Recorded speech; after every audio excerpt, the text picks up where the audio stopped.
ఒక చిన్న ప్రేమ కథ. ఒకరంటే ఒకరికి చచ్చేంత ప్రేమ అంట. అనుకోకుండా ఒకరోజు ఇద్దరికి యాక్సిడెంట్ అయింది. ఎవరూ లేని సమయం. అటువైపుకి వచ్చిన ఒక పెద్దాయన నేను ఒక్కరిని మాత్రమే కాపాడగలను, నాతో ఎవరొస్తారని అడిగాడంట.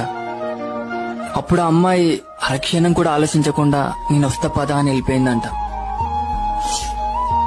అబ్బాయి చనిపోయాడు. పైకెళ్లి దేవుడితో దీనంగా ఇలా అడిగాడంట, ఒకరంటే ఒకరికి చచ్చేంత ప్రేమ నా గురించి అరక్షణం ఆలోచించకుండా అలా ఎలా వెళ్ళిపోయింది అని అడిగాడంట. అప్పుడు ఆ దేవుడు అన్నాడంట, నే పంపించిన పెద్దాయన కూడా అమ్మాయిని ఇలానే అడిగాడంట. అప్పుడు తాను ఇలా అనిందంట, నేను చనిపోతే వాడు జీవితాంతం ఏడుస్తూ నరకం చూస్తాడు, నాకది తెలుసు. వాడు బ్రతికుండగా నరకం చూస్తుంటే నీ స్వర్గంలో ఎలా సంతోషంగా ఉండగలను. అందుకే ఆ నరకంని తీసుకొని స్వర్గాన్ని వానికి ఇవ్వాలనుకున్నా అనిందంట.